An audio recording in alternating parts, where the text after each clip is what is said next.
Bonjour à toutes et à tous, merci d'être là avec nous, ravi de vous retrouver pour ce nouveau numéro de CQFD, l'émission qui vous simplifie la vie patrimoniale. Au sommaire de ce mois de février, nous vous dirons quelle est l'allocation qu'il vous faut pour votre épargne, comment bien mixer le fonds sécuritaire en euros, les actions ou l'immobilier pour maximiser le rendement de vos placements.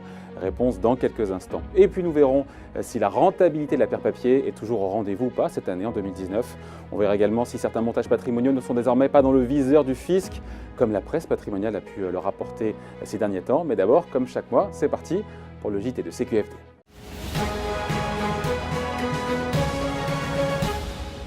Et on démarre ce JT avec cette question, y aura-t-il oui ou non une remise à plat des niches fiscales en France? Bonjour Émilie. Bonjour David, et oui effectivement le débat a été relancé début février par Gérald Darmanin dans un entretien au Parisien. Le ministre du Budget a laissé entendre qu'il souhaitait réduire d'1 milliard d'euros les niches des plus aisés pour financer des baisses d'impôts pour les moins riches. Alors comment? Soit en diminuant leur plafond global, soit en introduisant des conditions de ressources. Mais du côté de l'Élysée, on minimise, il s'agirait d'une simple idée du citoyen Darmanin, une idée donc parmi d'autres dans le grand débat national.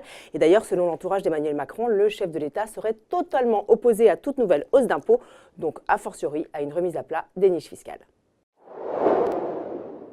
Allez, on poursuit ce JT avec ces sommes d'argent qui dorment sur des comptes ou sur des contrats d'assurance vie oubliés. On les appelle les comptes en déshérence. Et pour les récupérer, Émilie, c'est un vrai casse-tête. Et oui, et c'est ce que pointe d'ailleurs la Cour des comptes dans son dernier rapport. Le site Cyclades, qui avait été mis en place il y a 2 ans pour aider les particuliers, ne serait pas très performant. D'ailleurs, les chiffres parlent d'eux-mêmes. Fin 2018, sur les 5,1 milliards d'euros dormants conservés par la Caisse des dépôts et consignations, seuls 143,2 millions auraient été restitués, soit seulement 3% des sommes déposées, en cause des procédures trop complexes et des délais souvent trop longs. Rappelons qu'un compte tombe en déshérence au bout de 10 ans d'inactivité. Ces sommes sont ensuite conservées par la Caisse des dépôts pendant 20 ans avant d'être réaffectées au budget de l'État si personne ne les a réclamées. Allez, dernière info, après le Portugal, l'Italie fait les yeux doux aux retraités français. Et oui, l'idée c'est toujours d'attirer des retraités étrangers fortunés pour faire tourner l'économie. Alors dans sa loi de finances 2019, l'Italie vient d'instaurer une sorte de flat tax, une taxation unique de 7% sur les pensions de retraite ou tout autre revenu de source étrangère. Mais attention, il y a des conditions pour en bénéficier. Il faut s'installer dans une ville de moins de 20 000 habitants. 8 régions du sud de l'Italie sont concernées. Et puis cet avantage fiscal ne peut durer que 5 ans. Passé ce délai, bien, les revenus des étrangers sont imposés selon le barème progressif de l'impôt italien. Allez, merci Émilie. Merci David. Rendez-vous le mois prochain.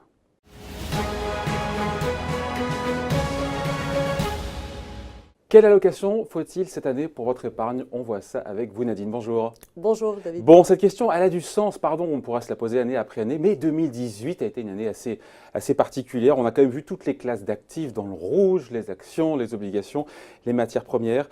Ça a encore du sens de bien diversifier son épargne, ce qu'on nous apprend depuis la nuit des temps avec cette année 2018 très différente qui a pris tout le monde à revers. Oui, tout à fait, mais je pense que quelque part, il va falloir faire peut-être la différence entre diversification et décorrélation. Jusqu'à maintenant, on va dire... C'est pas un peu la même chose là quand même, non? Pas exactement. Diversifier, c'est peut-être aller par exemple acheter un marché américain et un marché brésilien ou un marché japonais, pensant que quelque part les particularités locales feraient que les marchés ne réagiraient pas de la même façon.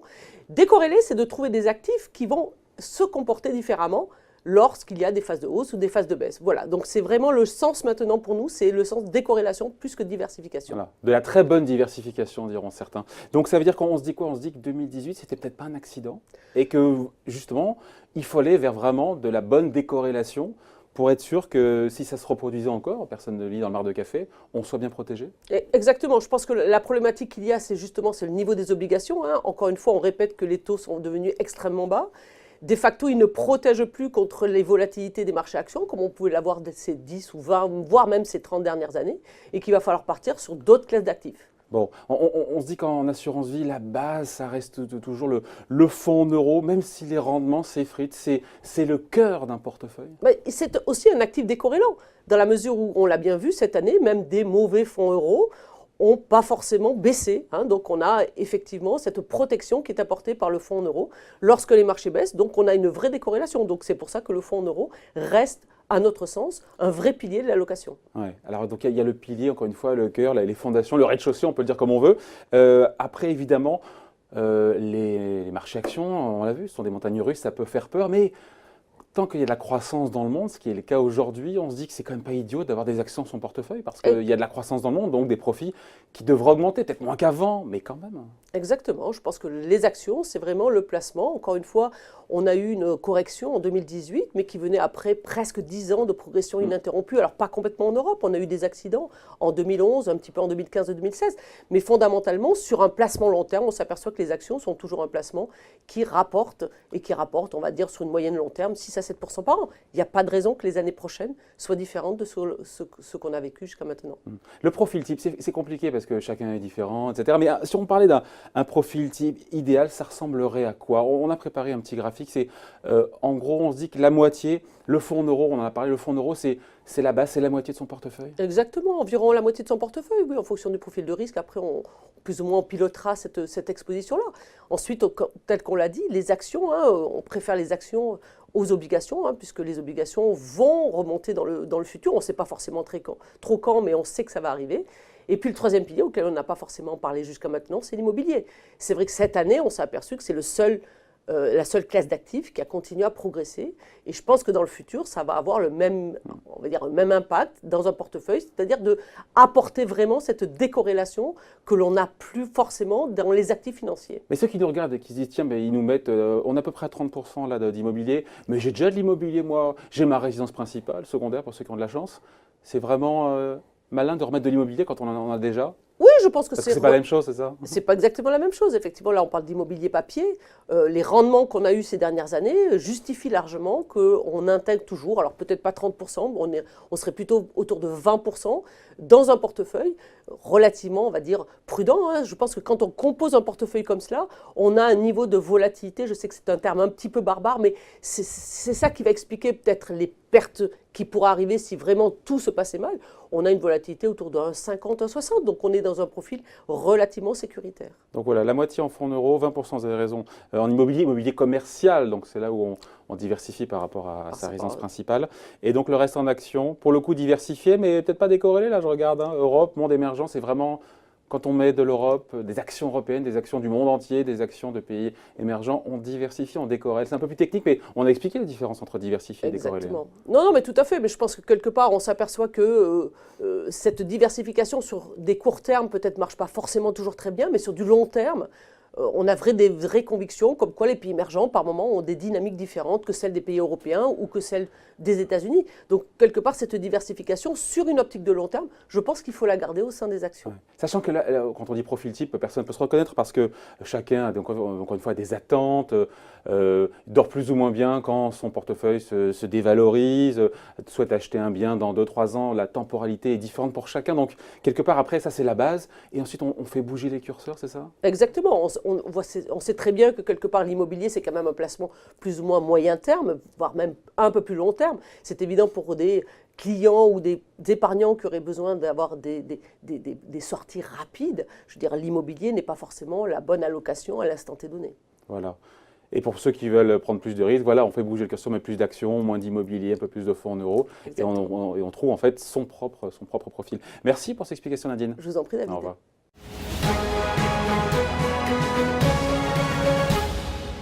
Les CPI sont-elles toujours aussi rentables? On voit ça avec vous, Grégory, bonjour. Bonjour David. Alors c'est vrai que chaque année, on voit les classements des CPI, c'est la presse qui le dit, hein, c'est pas nous, mais c'est considéré souvent comme le meilleur placement chaque année en termes de rentabilité, au-delà de 4% moyenne avec des pics à 5-6% de rendement par an. Le meilleur est derrière nous ou c'est toujours d'actualité? Parce que c'est bien le rétroviseur, mais après il faut regarder devant. Hein. Exactement David, peut-être rappeler ce qu'est le produit SCPI, c'est la possibilité pour les particuliers d'investir comme les professionnels sur de l'immobilier de bureau, de l'immobilier de santé, d'en déléguer la gestion à des professionnels. C'est vrai qu'en 2018, les SCPI auront encore particulièrement tiré leur épingle du jeu avec des rendements, c'est-à-dire des distributions autour de 4,40%. Voilà. Comment est-ce qu'on explique, année après année, les performances, voilà, elles s'effritent légèrement, mais elles sont toujours au rendez-vous? Comment on l'explique? Comment on explique à la fois la régularité, c'est ça qui est intéressant, la régularité de la performance et cette surperformance, les deux en même temps? Alors, surperformance, ça dépend par rapport à quoi, mais c'est sûr que les SCPI sont devenus dans le paysage, pour les investissements des particuliers, une classe à part entière. Quand on regarde par rapport au rendement du livret A, surperformance, par rapport au plan d'épargne logement, surperformance, par rapport au rendement des fonds en euros, surperformance, mais ça dépend. Ce qui est des logique aussi parce qualités. qu'il n'y a pas de garantie en capital non plus. C'est normal aussi qu'il y ait une surperformance. Elle est attendue. Exactement, parce que le rendement, c'est la rémunération d'un risque et c'est un actif tangible avec des baux de long terme dans un marché qui se comporte plutôt bien, c'est-à-dire que les entreprises ont la possibilité de payer les loyers, que ce soit des locataires de bureaux ou des locataires d'EHPAD, de cliniques ou même des locataires résidentiels. On peut dire que tous les clignotants sont au vert ou parce qu'encore une fois, on regarde devant, il y a des clignotants qui virent à l'orange parce que voilà, il y a des événements qui peuvent impacter positivement ou négativement. Encore une fois, ces investissements, on pense au Brexit, on se dit, tiens, c'est favorable ou défavorable le Brexit? Alors, le Brexit, c'est un des éléments extrêmement favorables à l'immobilier de bureaux parisiens. Il va y avoir un report d'une demande de certains utilisateurs, comme les grands utilisateurs financiers.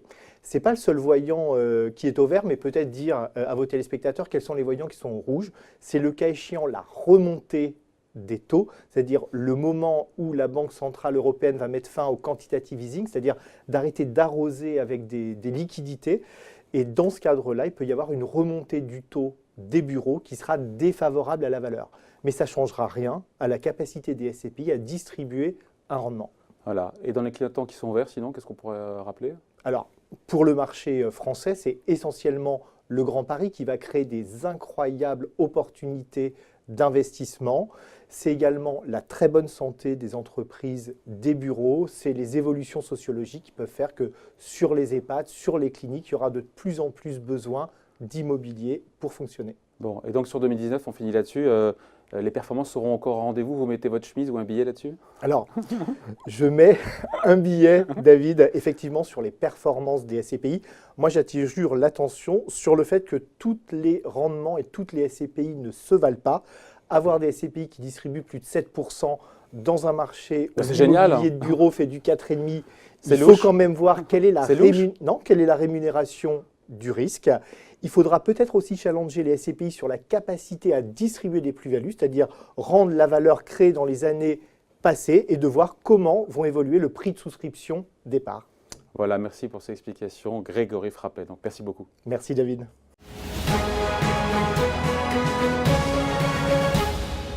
Certains montages patrimoniaux sont-ils dans le viseur du fisc? Bonjour Alexandre. Bonjour David. Alors il y a beaucoup de Français, il faut le rappeler, qui utilisent cette technique du démembrement de propriété, notamment dans l'immobilier, pour optimiser, on le sait, les droits de succession. Et quand on lit la presse ces derniers jours, ces dernières semaines, on aurait pu croire que le fisc voyait maintenant d'un mauvais œil, encore une fois, ce type de montage patrimonial. Déjà juste, on rappelle quand même, quel est l'intérêt de démembrer un bien immobilier? Et puis après, on revient à l'actualité. Pour rappel, démembrer un bien immobilier, ça consiste à scinder le droit de propriété en deux parties. Donc il y a la partie usage qui appartient à l'usufruitier et la partie disposition qui appartient au nu propriétaire. Et démembrer un bien immobilier, ça veut dire que potentiellement, je vais aller donner la nue propriété, qui est valorisée en fonction de l'âge de l'usufruitier, à mes enfants pour pouvoir optimiser ma transmission. Et donc concrètement, on paye moins de droits de succession, c'est ça l'objectif? Effectivement, la valorisation de ma nue propriété, elle est fonction d'un barème défini à l'article du Code général des impôts et permet de diminuer l'assiette au titre des droits de donation, appelés droits de mutation à titre gratuit. Voilà. Est-ce que l'administration, encore une fois, pourquoi est-ce qu'elle serait plus regardante aujourd'hui? La loi a changé? Il y a une modification des textes avec la loi de finances 2019, puisque l'abus de droit voit son périmètre élargi. Alors l'abus de droit, pour rappel, c'est l'utilisation d'un texte dans un esprit contraire à ce qui a été adopté par le législateur, dans un but d'éluder totalement ou partiellement l'impôt. Et ce fameux abus de droit, qui à l'origine est exclusivement fiscal, dans un but d'éluder totalement ou partiellement l'impôt, devient à but principalement fiscal. Le terme exclusivement a été remplacé par? Il n'est pas remplacé. Il y a une deuxième ligne dans le texte qui dit au-delà de l'exclusivement, on a aussi la possibilité d'avoir un but principalement fiscal, ce qui peut être dangereux pour le contribuable. Encore une fois, beaucoup de particuliers utilisent cette technique du démembrement de propriété. Est-ce que ces montages, encore une fois, sont en risque aujourd'hui, que ce soit pour l'immobilier ou pour même d'autres types de biens? Alors, le gouvernement se veut rassurant, puisqu'il y a un communiqué de presse qui est paru récemment, qui a vocation à rassurer le contribuable par rapport à ces stratégies patrimoniales. Pour autant, les praticiens, les spécialistes s'interrogent sur la détermination du but principalement fiscal. Qu'est-ce que recouvre cette notion? Parce que c'est une notion subjective et qui est aujourd'hui pas définie par le législateur. Donc il n'y a pas de risque, encore une fois, pour celles et ceux qui ont déjà pratiqué ce démembrement de propriété ou celles et ceux qui seront amenés à le faire dans l'avenir? A priori, non. Après, il ne s'agit que d'un communiqué de presse, donc il faut faire attention dans cette Preuve que c'est un vrai patrimoniale. sujet. Pour que Bercy lâche un communiqué de presse, c'est qu'il y a quelque chose. Oui, il y a beaucoup de bruit D'agitation. sur tout ça, ouais, beaucoup. Bon, et d'autres types de montages patrimoniaux, pour le coup, Alexandre, peuvent poser problème, au-delà, encore une fois, du démembrement d'un bien immobilier? L'idée du principalement fiscal, c'est que ça touche énormément de sujets. Donc évidemment, on pourrait s'interroger sur différentes stratégies qui sont aujourd'hui adoptées et qui pourraient entrer dans le cadre du principalement fiscal. J'entends par là, par exemple, une donation avant cession qui permet d'éliminer des droits. On pourrait aussi parler de changement de régime matrimonial qui pourrait permettre d'éviter des droits ou contourner des droits potentiellement importants. Une adoption simple du conjoint qui permet aussi de gagner en termes de droits. Donc toutes ces stratégies communément utilisées par les praticiens pourraient entrer dans le viseur de l'administration fiscale. Donc ça va dans votre sens, mais plus que jamais, on se dit qu'il vaut mieux se faire conseiller, encore une fois, pour pas risquer de voir son montage patrimonial requalifié, parce que c'est ça le risque derrière. Il est effectivement conseillé de se faire accompagner au mieux pour être, on va dire, dans une situation de précontentieux, préparer des arguments vis-à-vis de l'administration fiscale pour pouvoir se défendre en cas de contrôle. En cas de contrôle. Allez, merci Alexandre. Merci.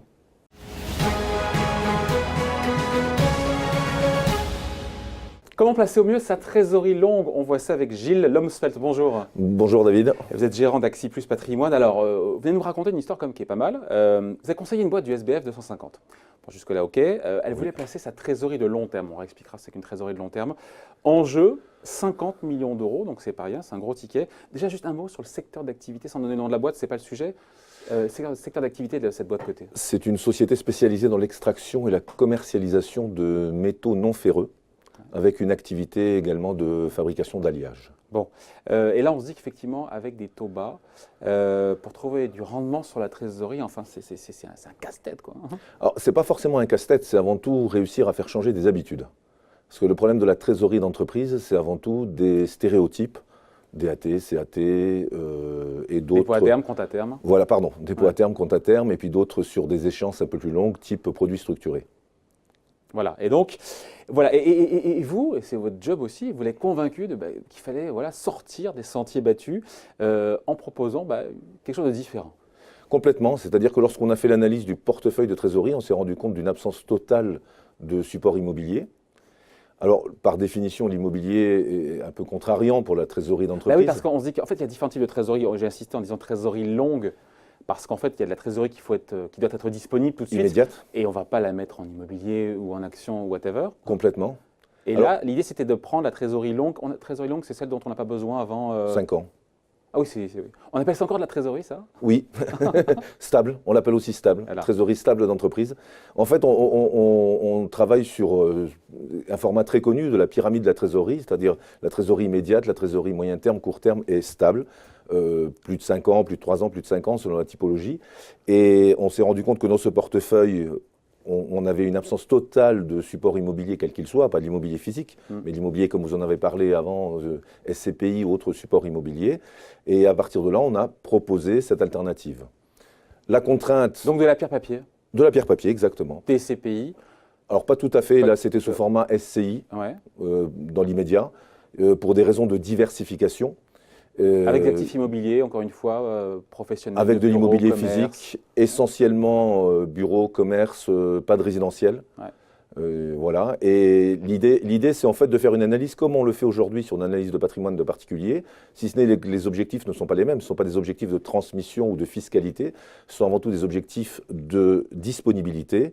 Et le tronc commun entre les deux, c'est le rendement. Voilà. Quelle part de trésorerie stable on met là-dedans en général? Il y a un pourcentage, c'est quoi? On met 3%, 5%, 10%? Alors nous, ça représente en gros 5%, mais l'idée c'est d'arriver à 10 à une échéance plus ou moins lointaine, selon la capacité de l'entreprise, à stabiliser effectivement cette trésorerie, en sachant qu'aujourd'hui, l'immobilier papier, une échéance de 3 ou 5 ans, c'est tout à fait correct. Voilà, avec quoi? C'est 4%, taux de 4%, le rendement attendu, il n'y a une garantie. Hein. Le rendement 2018 sur ce produit-là était de 4,20, donc aujourd'hui 4,2% pour de la trésorerie d'entreprise, avec une volatilité très très basse, c'est plutôt bien payé. L'avantage aussi de ce deal, là c'est un peu technique, mais c'est important, c'est que c'est l'assureur qui est derrière qui va porter la liquidité. Ça veut dire quoi ça? En fait, la difficulté des investissements immobiliers, c'est qu'il n'y a pas de marché secondaire. Quand on veut sortir. Secondaire, c'est du gré à gré. Ouais. Donc ça veut dire que celui qui veut céder, il faut qu'il trouve un acquéreur ou qu'il y ait un marché organisé. Ça peut prendre du par temps, c'est pas à quel Exactement. prix. C'est une vraie contrainte dans la liquidité, donc dans la trésorerie d'entreprise. Donc l'idée, c'est de passer par l'intermédiaire d'un assureur qui, au travers d'un contrat de capitalisation, garantit cette liquidité à une échéance relativement courte, 1 mois en général. L'assureur s'engage à racheter ses parts puisque c'est lui qui souscrit les parts. Ce qui est rassurant pour l'entreprise de se dire qu'elle peut sortir et Ça qu'elle permet de n'est répondre pas à à pied et poings liés. Ça permet de répondre à sa contrainte de liquidité, tout à fait. Bon, dernière question, évidemment, il va me dire que non, mais si ce client était allé voir la banque, comme ça, sa banque au coin de sa rue, il aurait pu trouver ça aussi, non? Il aurait sans doute pu trouver, à condition que la banque cherche et veuille faire autre chose que ses propres produits. Voilà, sortir les sentiers battus, c'est ça. Hein. Exactement. Et faire changer les mentalités. Faire changer les mentalités, les habitudes et les mauvaises habitudes. Et on essaie d'y travailler même sur des associations de trésoriers, et ça, c'est très positif. Merci pour cette histoire vraie, donc racontée par Gilles Lomsfeld, donc le gérant d'Axi Plus Patrimoine. Merci. Merci David.